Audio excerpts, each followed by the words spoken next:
Bonjour Monsieur, Dame, ici Éric Leray pour l'émission Occident. Alors aujourd'hui nous allons avoir quelques entrevues concernant le numérique. On a déjà reçu Michel Blanc pour en parler, mais là j'ai l'occasion de rencontrer Jean-Pierre Chamou et on verra tout à l'heure Jean-Paul Lafrance, une autorité bien connue au Québec qui a fondé le département de communication de l'UQAM. Mais pour l'instant, nous sommes avec Jean-Pierre Chamou, que nous avons déjà rencontré lors du lancement du livre sur l'écologie, la nature a besoin d'entrepreneurs. Bonjour Monsieur Jean-Pierre Chamou, comment ça va en France? Eh bien, écoutez, ça va aujourd'hui. Enfin, ce qui va bien, c'est le temps. Dans ma Normandie, où je suis actuellement, il fait très beau temps depuis de nombreux jours. Ça nous permet de voir l'avenir avec un certain optimisme, bien que le climat mondial ne soit pas tellement rassurant. Alors, justement, vous avez commis trois ouvrages, enfin c'est une série de 3 ouvrages très importants. Et justement, vous parliez de notre environnement mondial et local, enfin, et vous avez réfléchi donc sur le numérique. C'est quelque chose qui vous plaît. Bon, je rappelle que vous êtes professeur émérite à l'Université de Paris-Descartes. Vous avez beaucoup contribué à la diffusion des nouvelles technologies et à l'expansion de l'édition électronique depuis 1970 en France. Et donc, comme je disais tout à l'heure, vous avez coordonné avec Max Falk et Erwan Keinec un ouvrage collectif avec une vingtaine d'auteurs sur l'écologie. Et là, vous sortez donc cet ouvrage. Et là aussi, ce sont des ouvrages collectifs. C'est trois séries, mais une série de 3, on va dire, à chaque fois avec au moins 5 à 10 auteurs. Alors, on va commencer par le premier. Bon, je rappelle que vous avez quand même fait un ouvrage en 1986, donc ça fait quand même quelques années que vous réfléchissez sur la menace sur l'ordinateur. Mais là, donc, vous avez Qu'on appelé appelle aujourd'hui donc l'ère du numérique 1, enjeu des données massives. Donc, alors, avec une version française et une version anglaise, hein, c'est ça? Oui, c'est ça. Je peux montrer peut-être à l'écran la version française est celle-là pour le numéro 1. Et les versions anglaises déjà parues, c'est le numéro 1, The Digital Era, paru chez Wiley, et le numéro 2, paru chez Wiley également. Et le numéro 3 est actuellement sous presse, puisque j'ai fait les dernières corrections ce matin. Donc on est vraiment dans l'actualité, dans votre actualité. Voilà. Alors, on va commencer par la première partie parce qu'on ne peut pas tout aborder, donc on va se limiter au moins vous parlez de l'omniprésence du numérique et ses causes et ses conséquences. Alors, expliquez-nous un peu qu'est-ce que vous entendez par là et pourquoi vous avez d'abord, peut-être dans un premier temps, pourquoi vous avez voulu créer ces 3 ouvrages. Pourquoi cette série de 3 ouvrages? Bien, si j'ai pensé à faire à organiser et à diriger cette série de 3 ouvrages, c'était pour laisser une trace un peu encyclopédique de l'expérience que j'ai vécue depuis une quarantaine d'années, d'abord avec l'informatique industrielle et l'informatique de gestion, puis ensuite dans les télécommunications où j'ai eu en France et dans un certain nombre d'autres pays à travers la planète des responsabilités assez importantes pour le changement du régime des télécommunications, c'est-à-dire pour la libéralisation du téléphone traditionnel et surtout pour la multiplication des opérateurs de téléphonie mobile qui sont aujourd'hui l'essentiel de ce que l'on utilise dans au moins pour 4 milliards d'individus à travers la planète pour communiquer tous les jours avec tout le monde, ce que la plupart des habitants de la Terre actuelle ne pouvaient pas faire il y a seulement 30 ans. Donc, après avoir vécu cette expérience qui est directement liée à la numérisation des télécommunications, des infrastructures et des terminaux de télécommunications, je me suis dit que ça valait la peine de laisser une trace encyclopédique de ce que nous avons obtenu en peu de temps, mais par des technologies extrêmement fines et tout à fait internationales, et en quoi cela a changé la vie des hommes. C'est pour ça que j'ai appelé ce chapitre introductif de l'ère du numérique numéro 1, je l'ai appelé l'omniprésence du numérique. Il est partout, il est dans notre vie quotidienne avec les ordinateurs que nous utilisons pour parler ensemble aujourd'hui, il est dans les communications téléphoniques, il est dans l'Internet et il est aussi dans la plupart des procédés industriels qui ont été saisis ou accaparés par des appareils numériques absolument partout, depuis l'automobile jusqu'à l'aviation. L'exemple de l'aviation étant particulièrement intéressant puisque dans le prix d'un avion de ligne aujourd'hui, il y a à peu près 40% de ce prix qui n'est pas ni la voilure, ni les moteurs, ni les équipements, mais l'ensemble des appareils numériques qui servent absolument à tout dans cet avion, depuis sa maintenance jusqu'à sa conduite avec les pilotes automatiques. Expliquez qu'il y a des causes et des conséquences. Alors, pouvez-vous nous expliquer les causes d'abord dans un premier temps? Alors, la cause principale, c'est le développement extraordinaire des puces électroniques, c'est-à-dire de ces petits instruments qui sont en réalité sur la dimension d'un ongle du pouce. On a l'équivalent de ce qu'était un très gros ordinateur IBM des années 70, des 1970. Donc, la concentration dans un tout petit volume et avec finalement une consommation d'énergie extrêmement faible de ce que l'on était capable de faire avec les très grands calculateurs des années 70 et un peu plus tard, eh bien, ça a permis de faire entrer l'électronique dans à peu près tous les processus et tous les éléments de notre vie quotidienne. Alors, là, on a compris, vous nous avez mis en contexte les causes. J'imagine que ça a permis aussi le développement d'Internet. Et alors, les conséquences? Alors, les conséquences de ce développement, c'est que d'abord, les ordinateurs qui sont entre toutes les mains et à peu près partout, y compris dans des pays beaucoup moins développés que ceux que nous avons en Amérique du Nord et en Europe. Mais quand on va au Ghana, quand on va dans un pays comme le Pérou, quand on va en Thaïlande, quand on va en Chine évidemment, on trouve des ordinateurs absolument partout, y compris dans la rue, y compris sur les marchés. Et aujourd'hui, avec les téléphones portables comme celui que à peu près 3 milliards d'individus utilisent dans la vie quotidienne d'aujourd'hui, ces téléphones portables sont des micro-ordinateurs en réalité, avec une capacité de communication en plus qui les rend extrêmement performants. Bien. Alors, dans le livre, vous abordez quand même, enfin, il y a plusieurs auteurs, je rappelle. Bon, chapitre 2, c'est la culture mathématique données massives. Chapitre 3, l'échantillon des mégadonnées. Donc là, paradigme concurrent et complémentaire. La recherche de forme et de corrélation, l'approche des big data. Ça, c'est la première partie. Et vous abordez donc, entre la première et la deuxième partie, le Bitcoin, la cybermonnaie.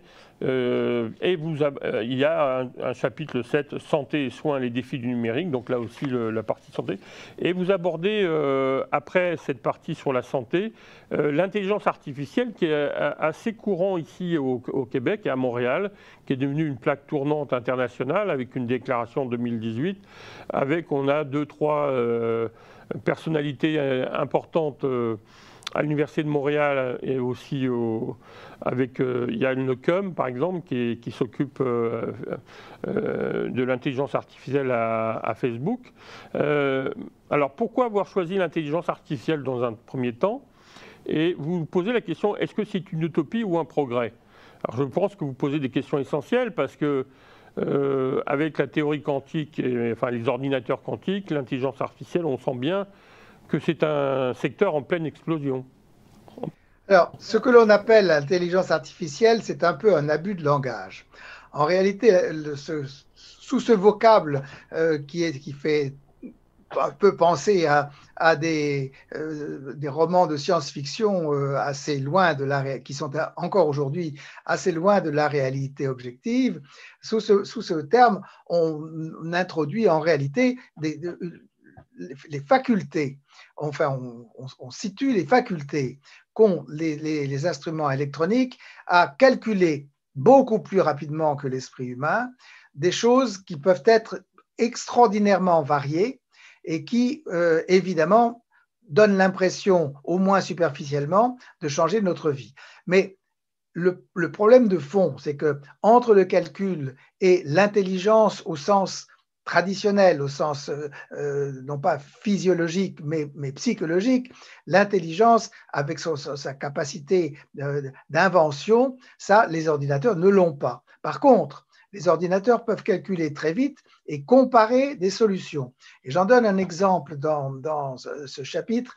J'explique qu'on peut très facilement, à condition d'avoir du temps et beaucoup d'argent, on peut réussir à construire un ordinateur qui est capable de battre les plus grands champions du jeu de Go ou du jeu d'échecs, ce qui apparaît quelque chose d'extraordinaire. Mais ce n'est pas de l'intelligence, c'est de la capacité de calcul.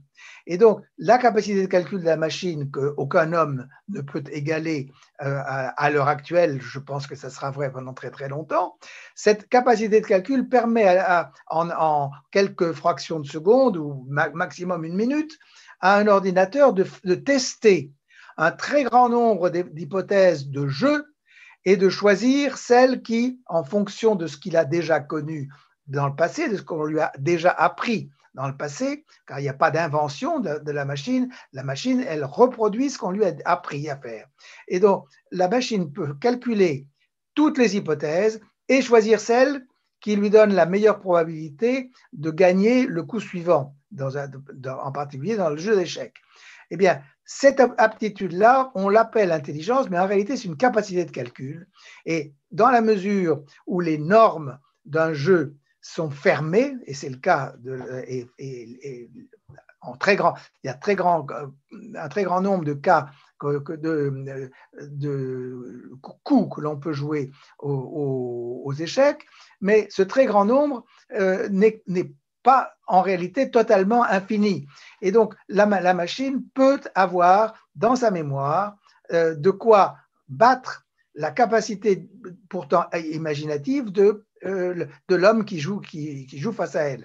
Et c'est ça qu'on appelle l'intelligence artificielle. Ce n'est pas une intelligence, c'est une capacité de calcul. Alors, c'est extrêmement impressionnant, mais ce n'est pas du tout la même chose que l'invention, que la capacité d'imagination d'un esprit humain qui est d'une autre nature. Et tout ce chapitre est destiné à faire comprendre et à illustrer le fait qu'entre ce que nous appelons l'intelligence de l'esprit humain et notamment sa capacité d'innovation et d'invention, d'imagination, entre cette intelligence parfaitement humaine et qui n'est pas du tout machinale et le calcul, la capacité de calcul extraordinaire, mais tout de même limitée au calcul d'une machine, il y a encore un océan. Et je pense que cet océan ne diminuera pas avec le temps, quelle que soit la faculté de calcul de la machine. Et c'est cette illusion que je voulais faire disparaître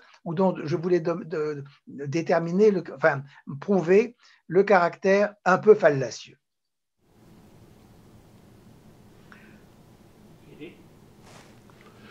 Oui. Alors, pourquoi utopie ou progrès? C'est ça que je voulais savoir. J'étais en train de relire mes notes. Oui. Utopie, est-ce que c'est parce que c'est l'utilisation qu'on voudrait en faire ou... Non, l'utopie, c'est l'utopie qui est une très vieille utopie, qui remonte à peu près au Moyen Âge et qui a été très très forte au XVIIIe siècle avec les grands philosophes rationalistes du XVIIIe siècle. L'utopie, c'est construire une machine qui égale l'homme. Alors, moi, ce que je dis, c'est que jusqu'à preuve du contraire, on a su construire des machines qui sont capables de faire mieux que l'homme un certain nombre de choses, et en particulier des gestes ou des calculs. Mais on n'a pas trouvé de machine, et on n'en trouvera à mon avis pas, qui soit capable d'avoir cet éclair d'imagination qui permet d'inventer. Que l'invention d'un artiste, l'invention d'un musicien, l'invention d'un physicien ou l'invention d'un biologiste, c'est quelque chose qui ne sort pas de la machine, c'est d'une autre nature. La vérité, c'est que on invente beaucoup plus facilement quand on peut s'appuyer sur une machine pour faire les tests de vérification d'une idée de principe que l'on a pu avoir avant. Et il y a un exemple extraordinaire qui n'a pas plus de 3 ans maintenant, qui est celui de l'invention des nouveaux vaccins qu'on appelle Spike en anglais, les vaccins qui ont permis pratiquement de casser la pandémie du Covid-19. C'est grâce à des moyens de calcul très très rapides et très puissants que les deux grands inventeurs, les deux grands laboratoires pharmaceutiques qui ont inventé qui ont mis au point ce nouveau principe de vaccin, dont on connaissait le principe mais dont on n'avait pas pu avoir la réalisation industrielle, c'est grâce à l'électronique qu'on a réussi à le développer en 1 an. Ça, c'est extraordinaire, mais c'est l'alliance entre l'intelligence humaine et une capacité de calcul de la machine. La machine n'a pas inventé le système. Il a été inventé à l'époque de Monod et qui a eu le prix Nobel de médecine il y a maintenant presque 40 ans. Et le principe de ces vaccins Spike a été imaginé à ce moment-là. C'est l'homme qui l'a imaginé. Mais pour le mettre au point, pour le développer et pour le fabriquer avec une grande sûreté de résultats dans des délais très courts, c'est l'ordinateur qui a aidé à le faire. Et là, ce que l'on appelle l'intelligence artificielle, la capacité de calcul de la machine a été un outil essentiel. Mais l'imagination n'est pas là. L'imagination reste à l'homme. Et à mon avis, elle le restera durablement. Alors, pour conclure, donc le premier tome, donc l'ère du numérique 1, vous accentuez votre réflexion sur la convergence potentielle entre les machines numériques, le logiciel et l'intelligence humaine. Vous venez d'en parler et vous dites qu'il y a un progrès conjoint de la biologie et de la cybernétique. Et ça crée en fait une créature hybride qui bénéficierait conjointement du progrès de la biologie et celui des machines.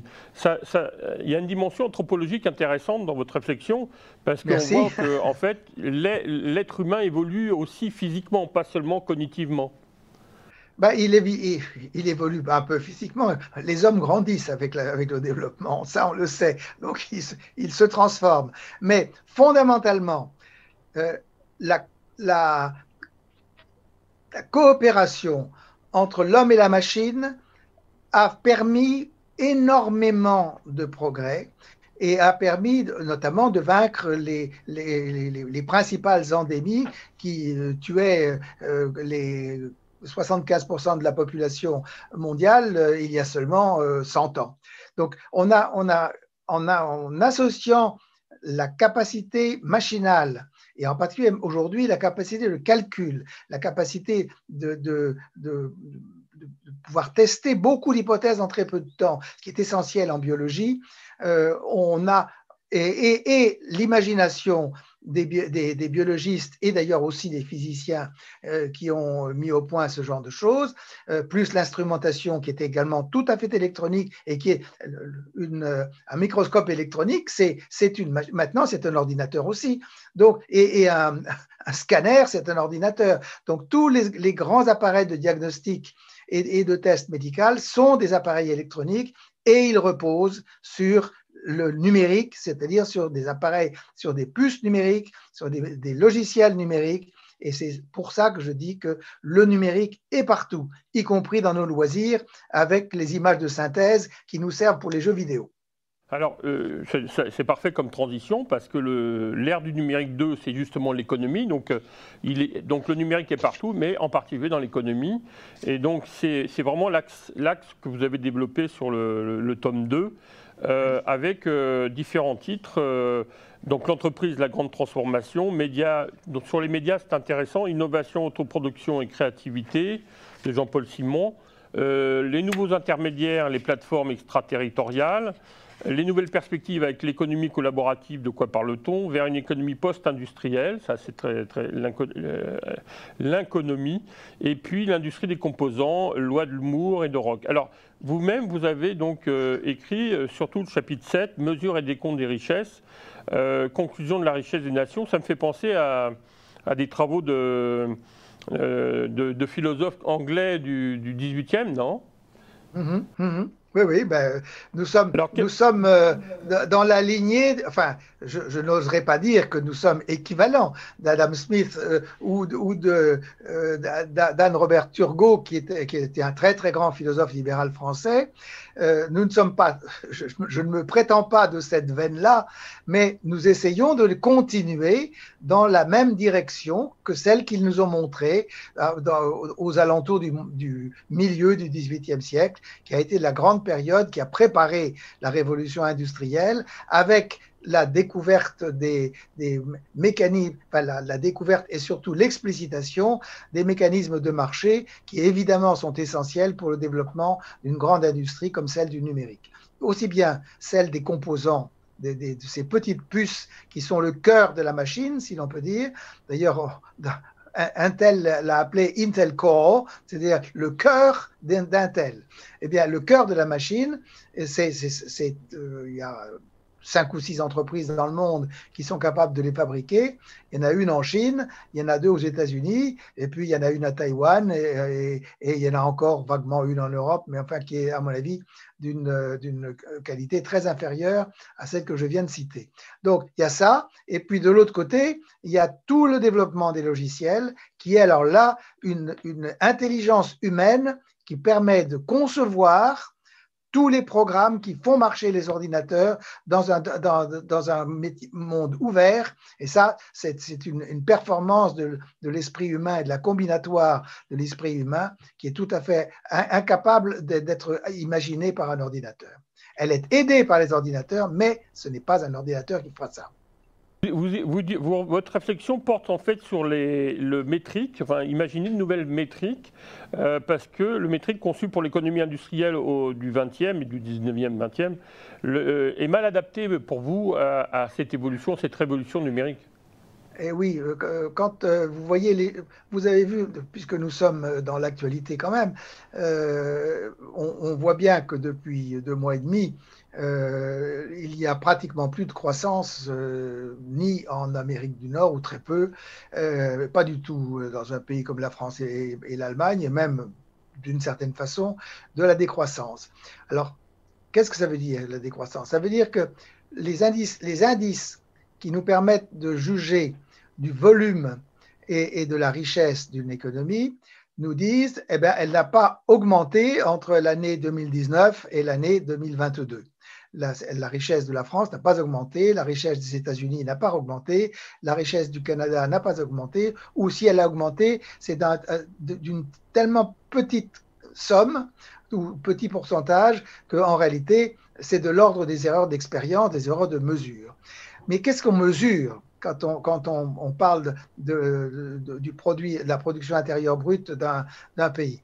On mesure essentiellement ce que ce pays ou ce qui a été produit dans ce pays, et ce que l'on mesure avec peu d'erreurs, ce sont les productions matérielles, depuis la mine ou l'agriculture jusqu'au nombre d'automobiles ou au nombre d'ordinateurs que l'on a fabriqués. Mais malheureusement, tous les indicateurs que nous avons pour l'économie actuellement sont des indicateurs qui sont fondés sur des statistiques nationales. Hein, c'est le bureau du census américain qui calcule la progression de la production américaine. Et dans cette production, on a des instruments qui ont été conçus pour mesurer le nombre de boulons qui sortent d'une usine et la valeur de chacun de ces boulons. Mais aujourd'hui, les 2 tiers de la richesse n'est pas produite par des usines, elle est produite par l'esprit humain et dans le cadre de prestations de services, comme l'assurance, les services financiers, l'audit, la comptabilité et l'audit, les services juridiques qui sont très très importants, en particulier pour gérer des entreprises à l'échelon mondial. Et tout ça, c'est très difficile à calculer avec les indices actuels, de l'évolution économique et la mesure de la production de l'économie. Parce que ce n'est pas de la production. Vous ne pouvez pas mesurer ce qui sort de l'Université de Montréal ou l'Université McGill dans la tête, qui est en réalité une amélioration du savoir et de l'intelligence productive des étudiants qui ont été formés dans ces campus. C'est pas comme ça qu'on peut le mesurer. On ne peut pas dire ça représente 2% ou 0,4% de la production nationale française ou canadienne. C'est pas possible. Donc, on a trouvé des mécanismes de proxy, des approximations très grossières pour mettre ensemble des carottes et des navets. Les carottes, c'est les boulons qui sortent d'une usine qui fabrique des boulons, ou les tonnes de pétrole ou les barils de pétrole qui sortent d'un puits de pétrole dans l'Alberta. Et les navets, c'est l'intelligence construite d'un étudiant qui sort avec un diplôme de l'Université McGill. Eh bien, vous ne pouvez pas, il n'y a pas de critères objectifs qui permettent de dire que l'intelligence la capacité productive d'un intelligent qui est sorti de McGill ou de l'Université de Montréal ou de la Sorbonne vaut 10 000 boulons ou 100 000 boulons. Vous ne pouvez pas les mettre. Or, la comptabilité nationale les met sur le même plan. Et donc, ce que l'on agglomère dans la comptabilité nationale, ce sont des carottes et des navets. Et donc, on a une estimation de la production ou de la valeur ou de la richesse d'une économie qui est très approximative. Alors, quand on me dit qu'elle a bougé de 1% ou de moins 0,2%, je vous dis que les chiffres sont parfois trompeurs et qu'ils donnent une fausse impression de connaissance. Vous semblez avoir défini, en tout cas, vous semblez avoir défini la différence entre l'industrie, l'économie industrielle et l'économie post-industrielle. Donc, vous avez cet outil, donc le tome 2, qui porte sur cette réflexion-là. Et la troisième, l'ère du numérique 3, donc des mœurs, des usages. C'est le troisième qui vient, dont vous me parliez que vous étiez en train de le corriger. Alors là, on parle plutôt des mœurs et des usages. On parle des objets connectés aux robots. Un cas d'école régulier, les algorithmes. Le numérique et la santé, on en a parlé rapidement, mais vous prenez des cas comme ça dans la Suisse romande. Et vous avez donc écrit un article conjoint avec Gérard Dréan, Henri Lepage, qu'on connaît, enfin c'est un économiste qui était, je crois, président de l'Institut Turgot. Je ne sais pas si ça existe encore, mais... Non, j'en ai été président aussi. D'accord. Et donc, chapitre 4, donc, de l'euro-dollar aux cybermonnaies, nature et portée de la disruption monétaire. Là, on est vraiment au cœur de l'économie post-industrielle. Hein. Oui, c'est post-industriel et c'est également post-monétaire. Parce que ce que nous avons voulu faire découvrir aux lecteurs qui voudra bien regarder notre travail collectif, c'est que la monnaie, telle qu'on la conçoit depuis le Haut Moyen-Âge ou même un peu pratiquement depuis l'Antiquité, la monnaie, instrument de prestige d'un État, instrument de manipulation de l'économie par les hommes politiques, la monnaie est en train d'échapper aux États. Et elle échappe aux États grâce au numérique ou à cause du numérique. Le numérique permet d'échanger des signes monétaires, donc une représentation abstraite de la richesse, et de faire circuler finalement des signes quasi-monétaires qui ont été conçus par des équipes d'informaticiens privés et qui n'ont plus confiance dans les monnaies publiques et qui ont compris que si on voulait avoir une économie internationale qui tienne vraiment la route, cette économie a besoin d'avoir une monnaie qui ne dépende pas des foucades politiques d'un ou de plusieurs pays. Alors, le Bitcoin a été la première monnaie de cette nature. Elle a été créée maintenant il y a une quinzaine d'années et elle a été imaginée et mise au point progressivement. Et elle est le premier exemple achevé d'un signe monétaire qui ne dépend pas d'une autorité politique. Et cela est possible uniquement grâce au numérique, c'est-à-dire grâce à des communications numériques parfaitement ubiquitaires à travers toute la planète, à laquelle on peut accéder, on peut échanger un bitcoin de n'importe où on a une connexion Internet, et avec un téléphone portable ou un petit ordinateur portable comme celui que j'ai sur mon bureau pour vous parler. Et donc, vous pouvez, dans une collectivité de gens qui se mettent d'accord pour asseoir leurs échanges sur un instrument qui est créé par eux et qui est un tiers, non pas par un tiers, mais par eux comme collectivité soudée, cet instrument, il a déjà existé dans le passé. Et en particulier aux Pays-Bas, dans la période des années 1450 à 1600 à peu près, il y a eu de véritables banquiers, des collectivités de marchands qui avaient construit entre elles des signes monétaires de cette nature qui étaient purement représentés par leur comptabilité, par leurs échanges comptables. Eh bien, le Bitcoin est la forme moderne de ces ducats ou un grand économiste d'origine autrichienne qui s'appelait Friedrich von Hayek a écrit en 1979 un papier tout à fait original dans lequel il imaginait qu'on reconstituait un ducat, monnaie des marchands à l'échelle du marché international et absolument indépendamment des États. Eh bien, ça c'est fait, ça s'appelle le Bitcoin. Il y en aura d'autres. Il y en a actuellement à peu près 15 000 qui sont des émules du Bitcoin et qui circulent à travers la planète plus ou moins largement. Mais ça fait très très peur aux grands États modernes, en particulier à la Chine, qui a interdit la circulation de ces bitcoins, alors qu'en réalité, les grands producteurs de bitcoins et les grands utilisateurs de bitcoins ont été et sont encore des Chinois qui ont été obligés de s'expatrier pour continuer à faire fonctionner ces systèmes. On a là une capacité de création intellectuelle d'un nouveau système de représentation de la richesse et de stockage de la valeur.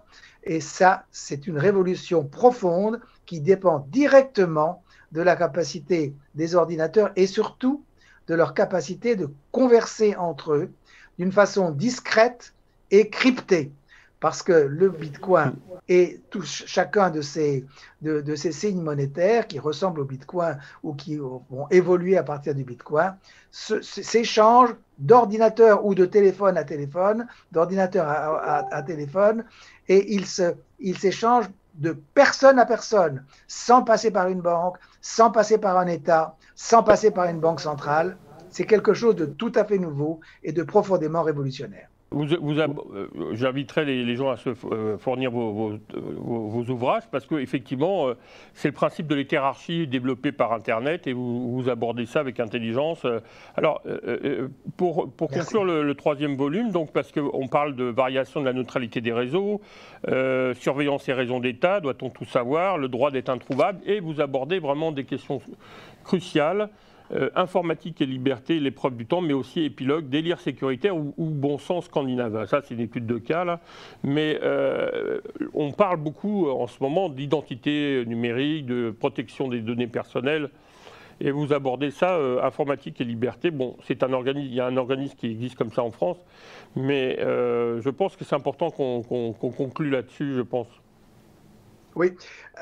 Alors, il se trouve que la vie m'a fait rencontrer le dossier d'informatique et liberté au moment où le projet de la première loi française a commencé à circuler dans un petit cénacle de juristes et d'ingénieurs dont je faisais partie.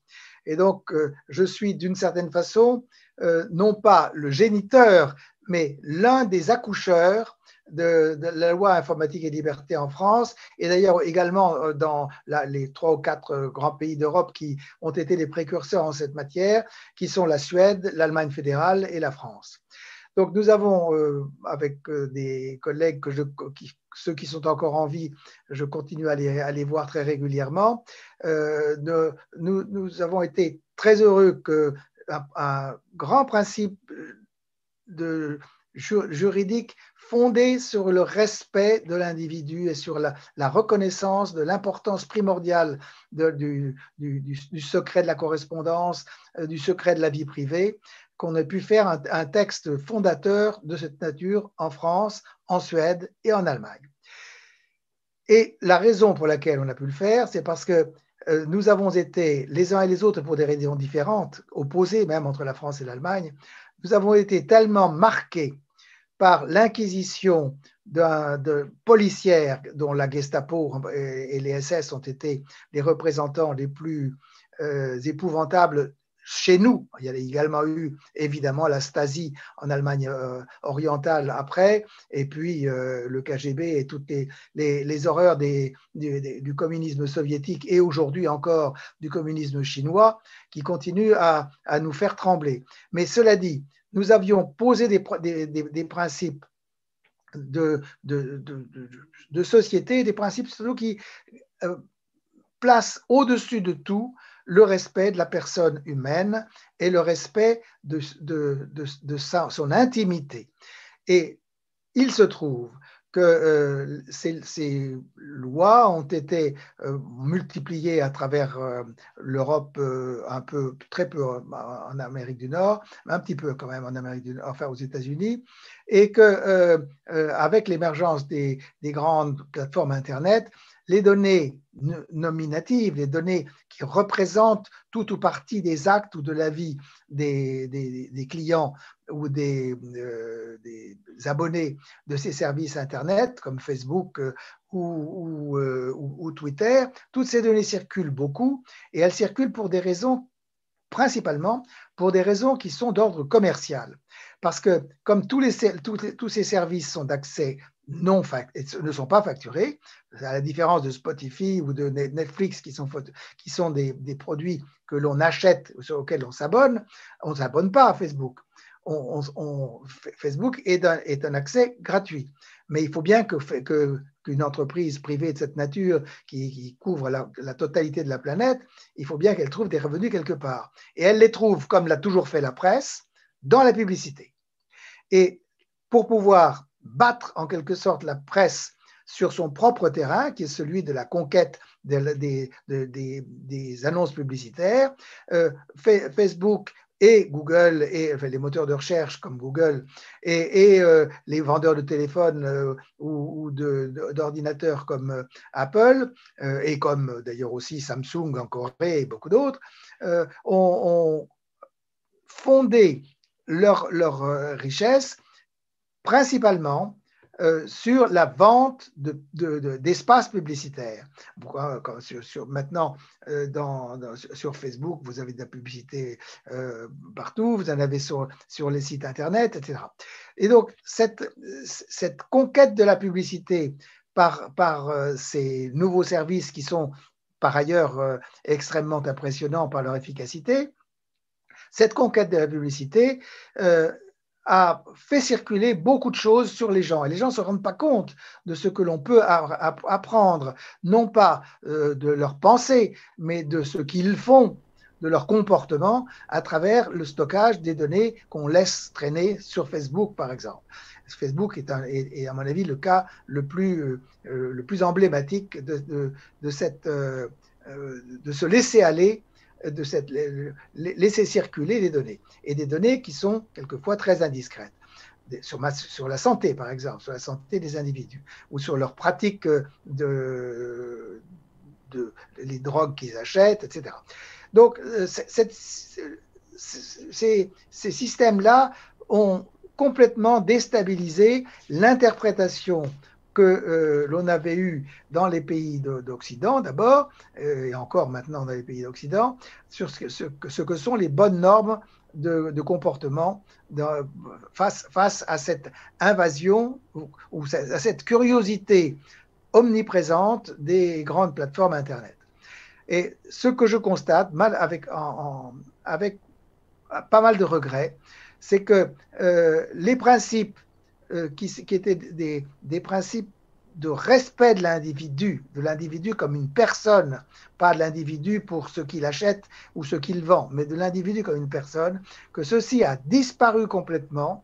Des législations comme celle qui a été prise à Bruxelles en mai 2018 et qui s'appelle aujourd'hui le RGPD, c'est le Règlement général sur la protection des données. Eh bien, ce que nous stigmatisons dans cette conclusion, c'est qu'on ne s'occupe plus de la personne, on ne s'occupe plus que des données. Et donc, le règlement général de Bruxelles sur la protection des données n'est pas un règlement qui protège la personne. C'est un règlement qui organise le marché des données. Et d'ailleurs, l'Union européenne n'a aucun pouvoir pour organiser les droits de l'homme. Elle n'a pas de pouvoir sur les droits de l'homme, elle n'a pas de compétence sur les droits de l'homme, elle a compétence uniquement sur les flux d'argent et sur les flux de matière et de services. Et donc, elle organise les services parce que c'est dans son pouvoir, mais elle n'a pas à s'occuper de l'intimité des individus pour laquelle elle n'a aucune délégation de pouvoir des pays membres. Et donc, on a fini par dire que l'on contrôle les données et avec un intérêt d'ailleurs fiscal tout à fait de premier plan, qui a complètement occulté la préoccupation sur les libertés personnelles et sur l'autonomie de l'individu. Et on a fait ripper informatique et liberté vers quelque chose de très différent, qui est l'organisation du marché des données, avec d'ailleurs en perspective une extraordinaire, une vision dévoyée de ce que doit être la relation internationale, puisque l'Europe, je parle cyniquement de ce sujet, mais puisque l'Europe n'a aucun grand industriel de l'électronique, aucun grand industriel de l'informatique, aucun aujourd'hui industriel des télécommunications et aucune grande plateforme, à part un ou deux contre-exemples. Celui qui est le plus intéressant aujourd'hui, c'est Spotify, qui est d'origine suédoise, mais ce n'est pas du tout une construction européenne, c'est un système qui est sur un marché de niche brillant, mais marché de niche. Mais les grands opérateurs, ils sont chinois ou américains. Et donc, la Commission de Bruxelles cherche aujourd'hui à exister dans ce domaine en organisant le marché des données. Ce n'est pas du tout ce que nous voulions faire au début, et c'est ça que je voulais stigmatiser dans ce dernier chapitre. Très bien. Je crois qu'on a compris l'importance de votre réflexion et je pense qu'on va conclure là-dessus malheureusement parce que le temps passe. Alors je rappelle que nous étions avec Jean-Pierre Chamou pour parler de une somme, on va dire une somme qui est le résultat de 20 ou 30 ans d'expérience et de réflexion. Encyclopédique. Je voudrais qu'on considère que c'est une forme d'encyclopédie. Une encyclopédie, oui, d'accord. L'ère du numérique 1, enjeu des données massives. Alors, il y a d'abord une version anglaise, puis on vient de traduire la version en français. Et vous avez la version, donc, l'ère du numérique 2, l'économie revisitée. Et comme vous avez pu le voir, le troisième volume est très intéressant. Mœurs et des usages, l'ère du numérique 3. Donc édition Wiley pour la partie anglaise. C'est quoi la maison d'édition pour la France Ça s'appelle ISTE, et c'est un éditeur qui fait essentiellement des choses en français, mais il est installé à Londres. Et je peux vous dire pourquoi il est installé à Londres, parce que les règles de l'édition britannique sont beaucoup plus ouverte et beaucoup plus libérale pour des éditions de cette nature. Et en particulier, ils peuvent, sur un bouquin comme le nôtre, vendre le livre électronique à moins de 10 € le livre, alors que dans un pays comme la France, on ne peut vendre un livre électronique que s'il est à peu près au même prix que le livre papier. Dans le cas de notre affaire, notre bouquin, un bouquin comme celui-là, vaut 37 € et pour 9 € un étudiant peut l'avoir sous forme électronique. Et grâce à ça, cette maison peut faire des choses qu'on n'a pas le droit de faire en France avec les règles extraordinairement malthusiennes de l'édition française. C'est triste à dire, clinique, enfin, mais etc., oui. Mais oui, nous sommes exactement comme au XVIIIe siècle, où il fallait qu'un auteur comme Voltaire devait aller porter ses manuscrits soit à Londres, soit à Amsterdam pour se faire éditer. Et bien maintenant, quand on a un manuscrit comme celui que nous avons fait avec mes 30 collègues qui ont travaillé avec moi sur ces 3 bouquins, eh bien il a fallu le porter à Londres pour pouvoir vendre le bouquin électronique à portée d'une bourse d'étudiants à 9,90 €. Très bien, on vous remercie. Donc on remercie Jean-Pierre Chamou pour nous avoir accordé un moment et pour nous parler de cette œuvre, cette encyclopédie, donc on va insister. Merci messieurs, dames, j'espère que ça vous a intéressé. On va passer à un autre sujet et donc à une prochaine fois. Merci.